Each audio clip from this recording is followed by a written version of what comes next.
Luca Cagnoni officially signs his ELC. We did it, guys.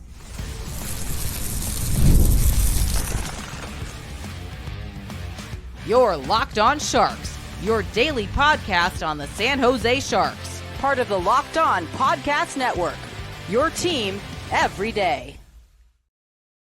Hello, welcome to Locked On Sharks, the premier hockey podcast covering your favorite team in the Bay Area. My name is JD Young, caretaker at The Reef, and also the Western Conference Tuesday co-host of the Locked On NHL podcast. I want to thank you for making Locked On Sharks your first listen, proudly part of the Locked On Network.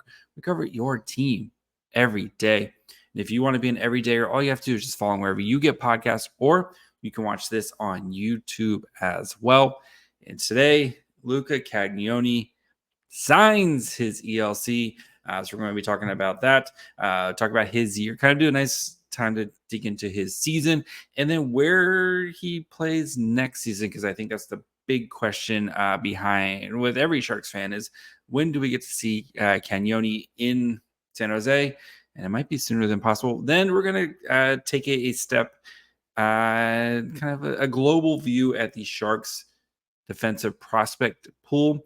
And I've kind of tiered them up into where I think everyone kind of fits. So we'll dig into that. But before we do all that, do want to let you guys know that today's episode is brought to you by Game Time. Download the Game Time app, create an account, and use code LOCKEDONNHL for $20 off your first purchase. Terms apply. Luca Cagnoni signed his ELC. Peer pressure works, kids. If you've followed me on Twitter, you know all season I have been very much driving the Cagnoni bandwagon. When are the Sharks going to sign his ELC? And we finally got it today. So just as a quick reminder of Cagnoni's season, he was awesome this year and met with the media today, had some great quotes as well. So let's dig into what his season looked like. 78 games, including playoffs, 21 goals, 82 assists, 269 shots on goal. Had a really great start to the playoffs and then suffered a concussion. And I don't think he was the same player afterward, especially missing some time there and kind of getting dropped back into the playoff series where they got swept by Moose Jaw. And didn't kind of seem like he was fully back to himself. So I'm not going to hold that last series against him, but he started the playoffs just off to a dynamite start. I think he had like 7 points in the first, 2 or 3 games for Portland. And he was a huge reason why Portland was so good. He was the motor on the back end for them. And amazing quote today where he said, "I really want to work on my two-way game, focus on my defense." And I still was able to score 90 points this year. So, and you've seen, watching his tape this year, you have seen that effort defensively, where he's not the biggest guy, right? He's, I think, 5'8", 5'9", somewhere in that range. But this is a guy who's had to work his entire career, was passed over in the WHL draft, gets drafted, works his way to becoming a draft eligible prospect. A lot of people had him as a potential second round pick in last year's draft, falls to the fourth round where the Sharks pick him at 123. And what does he do? He comes out and puts out 90 points, just drops 90 points in a season. First time we've seen that in the WHL in 30 years. This is the equivalent of like what Carlson did last year for the Sharks, of putting up 100 points, just something we have not seen from a player. And yes, Portland's really good, and you can only put up 90 points when you have great players on your team. And Portland was a great team that went to the WHL finals.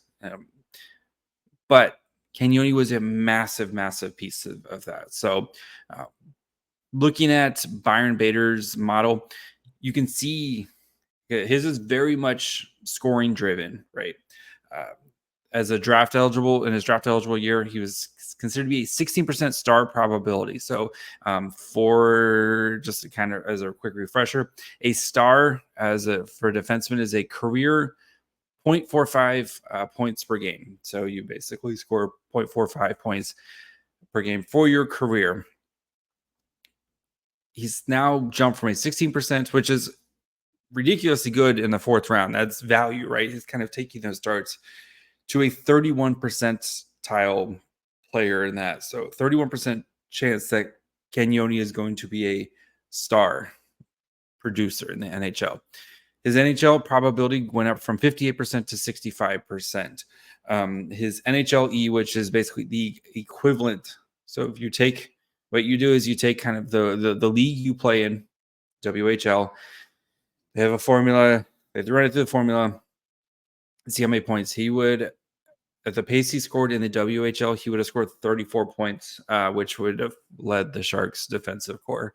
He would have led the Sharks' defensive core with 34 points this season. And I know the size is always going to be a thing with him, but guys like this, they either never make it, or if they do, they're amazing.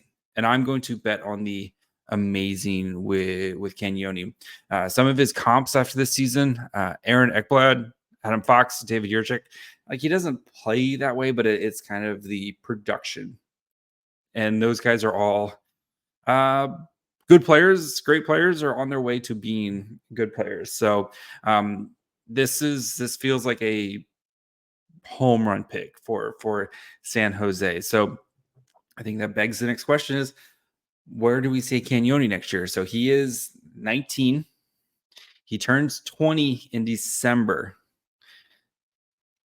He's eligible to play in the AHL next year because as long as you turn 20 before the cutoff date, which is December 31st of that year, you're eligible to play, even though he's only played 3 seasons. So with the CHL NHL agreement, you either have to be 20 before the end of the season, or before the end of the calendar year, or you have to have played 4 full seasons in the AH or in the CHL. He's played 3 full seasons. He had a little bit of a season where he played like 10 games, but played 3 full seasons. But since he's one of the early part kids in the NHL draft, he can play in the AHL this year. And I don't see why he won't, and especially if you look at kind of recent history, right? Artem Girev played for the Barracuda and the Wichita Thunder in the ACHL. He could have gone back, part of the 2021 draft class, right? Or 2022 draft class. 2021. Anyway, could have gone back for a season as an overager. Nope. Brought him back. Gannon Larocque could have gone back.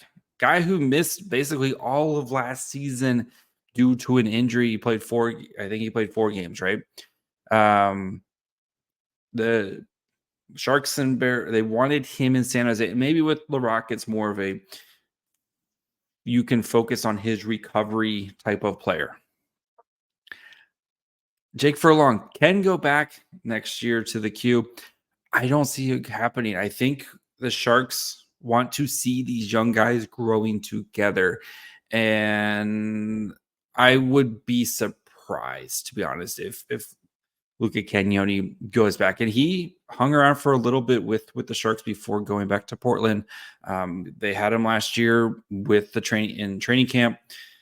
Like they had him kind of stick around for, a lot of the rookie tournament. Like he was a huge, huge part of that. I think he is ready, and it's going to be important to find the right partner for him. And whether it's a veteran type of player or maybe a bigger body. I would personally, I think if Gannon Larocque, we kind of hope this is the season where Gannon Larocque takes that step, and we'll talk about him a little bit more here in a minute. Larocque on your right and Cagnoni on your left, that seems like the beginnings of a beautiful partnership where Cagnoni, not the biggest guy, but Larocque definitely makes up for that in size. Both these guys are tough. Again, maybe not the biggest guys, but tough, hard-nosed. They play the game like they play that style of game. And I think that is the pairing I would try to put as your second pairing for the Barracuda next year. We'll talk about more of these defensemen here in a minute, but assuming Jack Thompson kind of starts the season as your 1D with Shakir Mukhamadullin, hopefully in the NHL, having that pairing of a Larocque and then a Cagnoni as your second pairing, where maybe don't have to face the toughest competition right away. You're going to be able to provide some offense. That's where I would start. And then maybe like a Jake Furlong, who is really focused on his defense. Again, we'll talk about these guys as your first pairing with a Jack Thompson. That's where I'm really focusing. But I know they can send it back. I don't know what else he has to prove. Portland's still going to be really good next year. I know they're going to lose some pieces here, but he needs the things that he needs to work on. He's not going to be able to do in the WHL. And I think for him is getting to play against bigger, stronger competition, because he just dominated this WHL season and was one of the big stories for the Portland Winterhawks and for this Sharks 2023 draft class. So I expect him to be and he can always start in the HL. If it proves to be too much, you can send him back to his juniors as well. So we'll talk about this defensive prospect tiers and how I rank these tiers, where I have these guys. So we'll get to that here in just 1 second.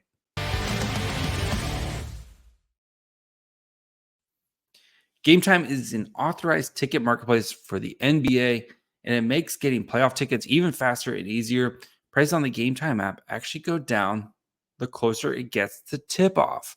With killer last-minute deals on prices, views from your seat, and their lowest price guarantee, Game Time takes the guesswork out of buying NBA tickets or any tickets. If you want to go to a Giants game, A's game, whatever it is, Game Time has got you covered. The thing I love about Game Time is you can actually see what your seats are going to look like. Nothing worse than getting to a game and realizing you have bad seats. Actually, the only thing worse is when you go to check out and a certain service will slam a bunch of fees with their all-in pricing. You don't have to worry about that. You know exactly what you're going to pay when you go to check out.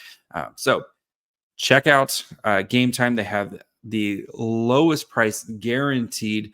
Download the Game Time app, create an account, and use code LOCKEDONNHL for $20 off your first purchase. Terms apply. Again, create an account and redeem code LOCKEDONNHL for $20 off. Download Game Time today. Last minute tickets, lowest price guaranteed. All right, so let's dig into the Sharks defensive prospect pool. And as my kind of rules for this, and this will be a ongoing theme throughout the summer as I rank my prospects and all that stuff. But couple of rules. You have to be 24 and under. So a guy like Nikolai Knizhov, sorry, buddy, you're too old to begin the training. And you have to have played less than 50 NHL games. So that kicks out actually Henry Thrun. I'll tell you where I would put Henry Thrun on this, but because again, he's only played one season, but I'm really kind of focusing on the prospect part of it. And I think Thrun is close to establishing himself as an NHL player, right? He played the majority of the season in the NHL.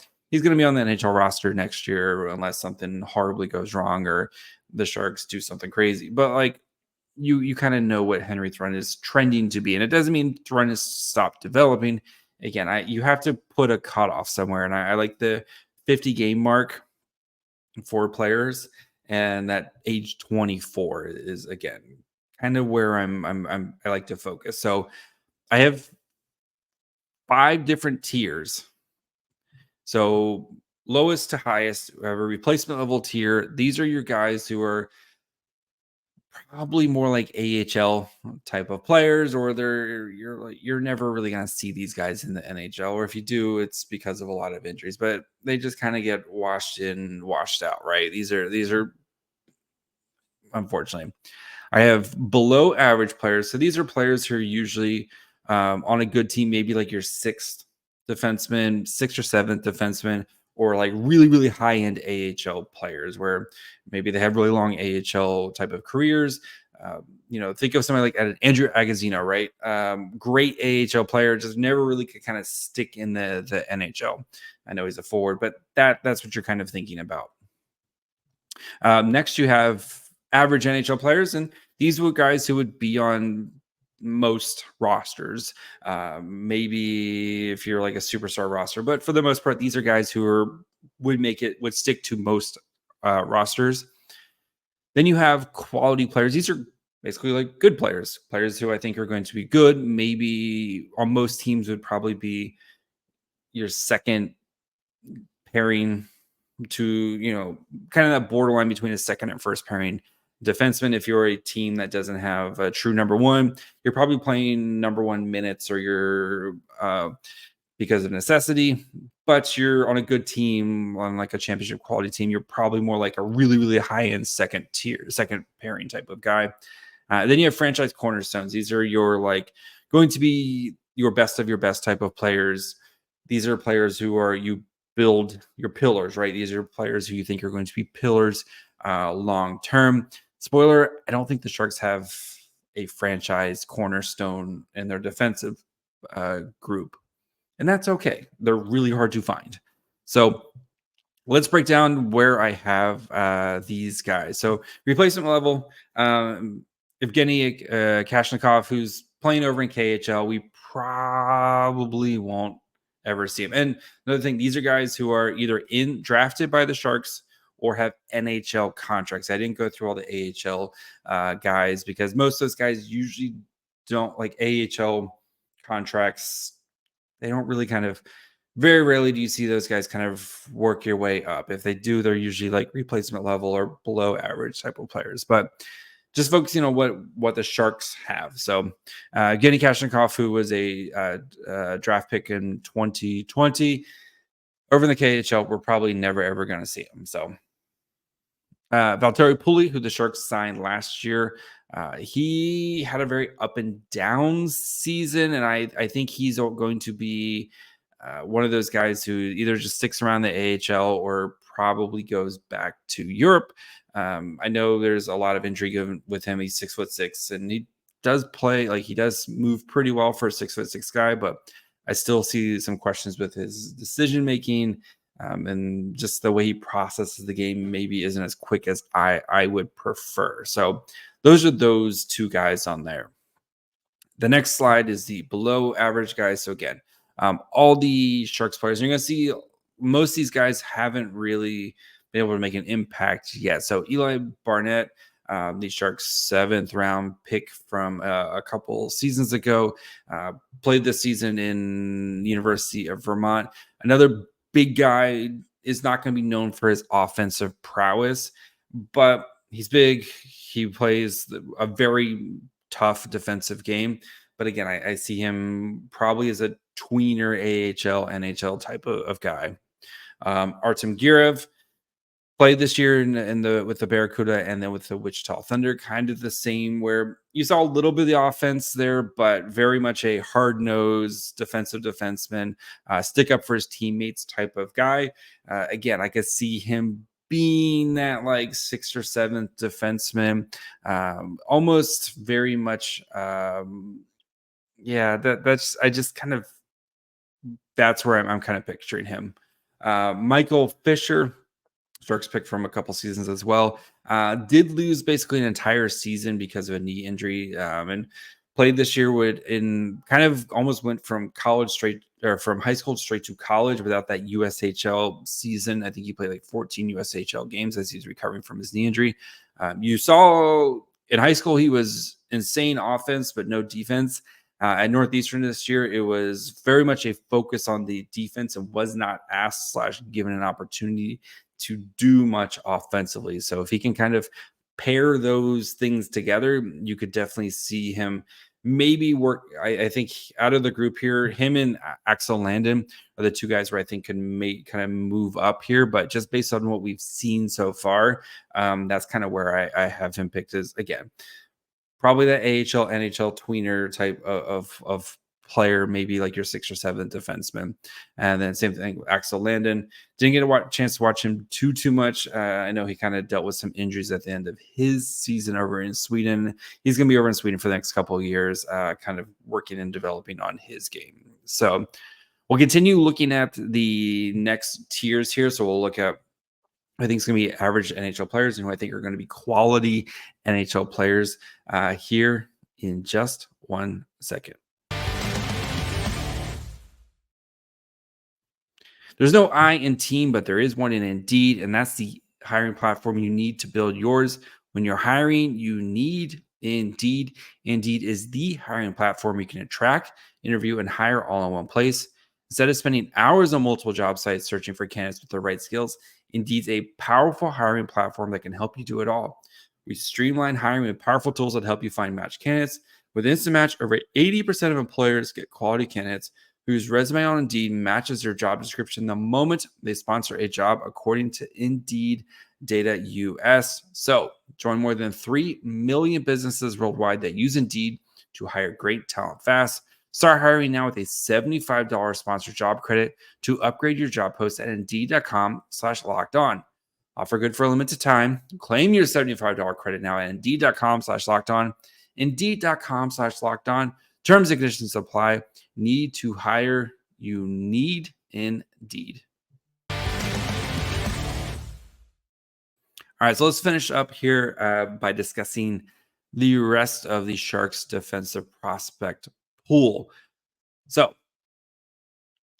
again, these are all, I put these in alphabetical. I wasn't ranking these two. So, average NHL players. So, TyEmberson didn't hit the 50 games.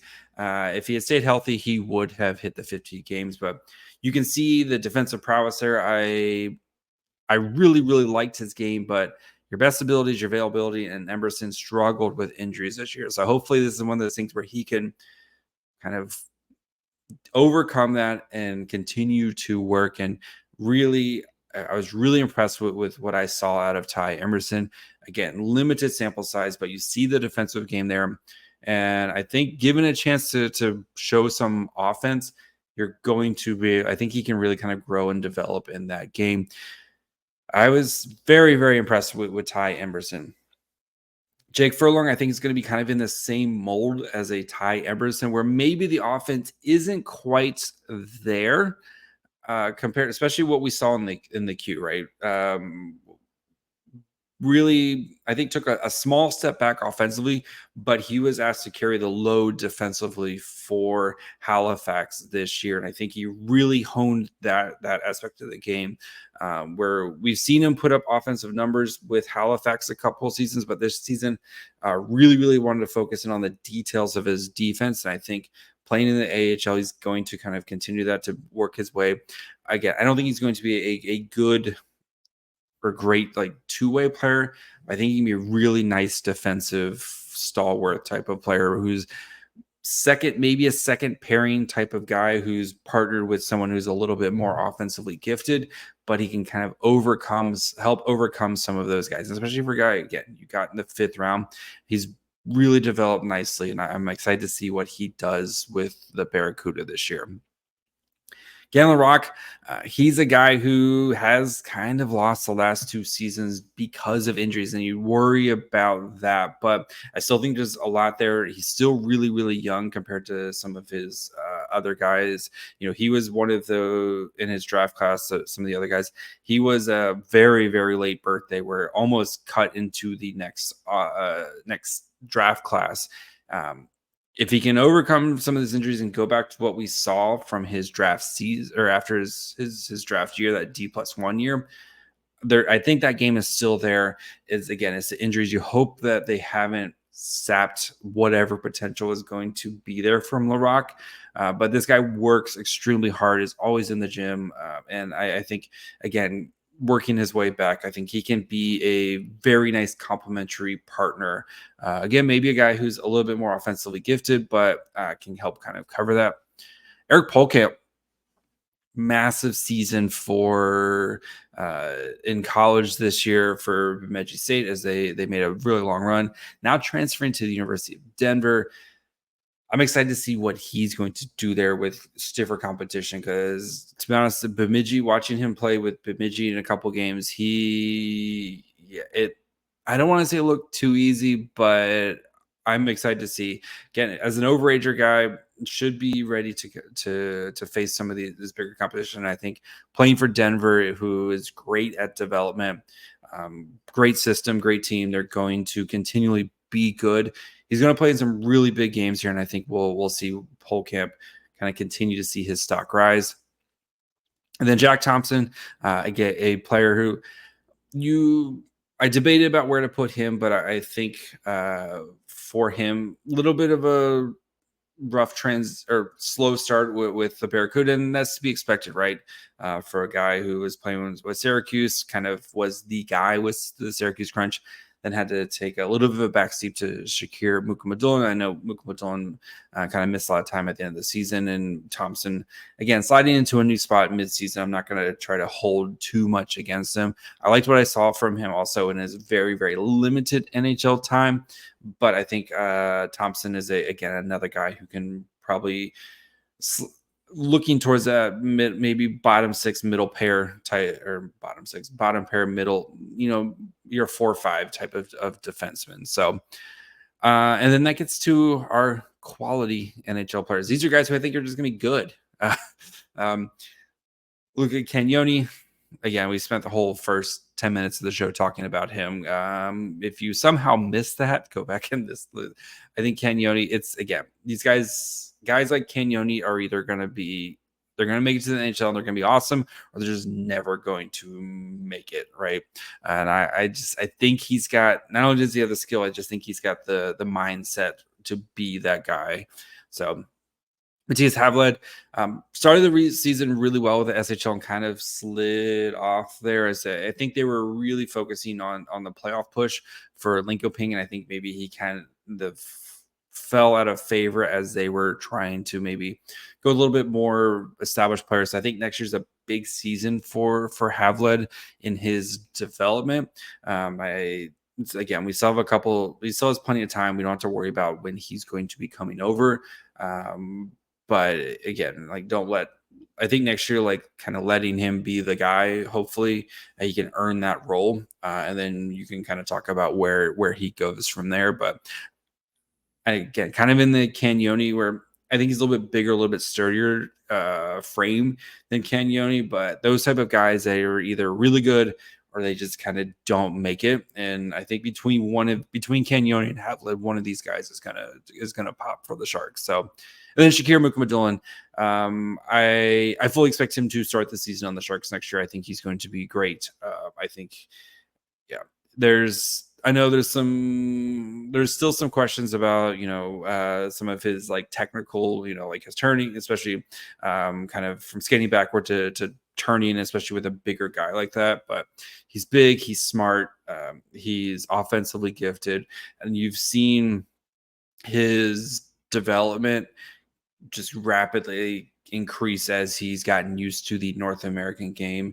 And I think we're going to continually look back at that Timo Meier trade and say, wow, the Sharks did pretty well. And I think between Mukhamadullin, Quentin Musty, and then whoever the Sharks pick here at 42, plus Zetterlund, we could be looking back at how this trade helps set up the next Sharks great team. So, so those are the players I have.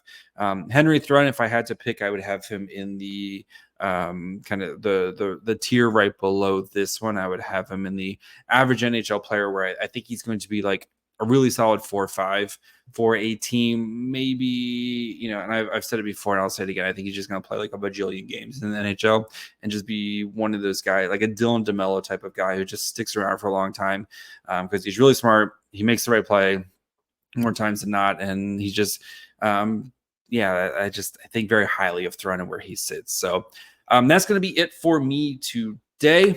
We'll be back tomorrow where we're going to dive deeper into the 2020 Sharks draft class. We're going to kind of start reviewing some of these draft classes. So we're going to dig into the draft class there, kind of review those guys' seasons. And then next week, we're going to have more. So you're supposed to have a draft profile with the Cagnoni. I thought it was a good time to talk about this, and we'll kind of move some stuff around. So another draft profile is already in the books for next week. We'll continue to look at free agency, continue to look at the draft, and start looking at some of these past draft classes and seeing how these guys are developing along here. So make sure you guys are following wherever you get podcasts. And of course, you can watch this on YouTube as well. Follow the show on Twitter, Facebook, and Instagram at Locked On Sharks. Follow me on Twitter at myfryhole. Till tomorrow. Bye, friends.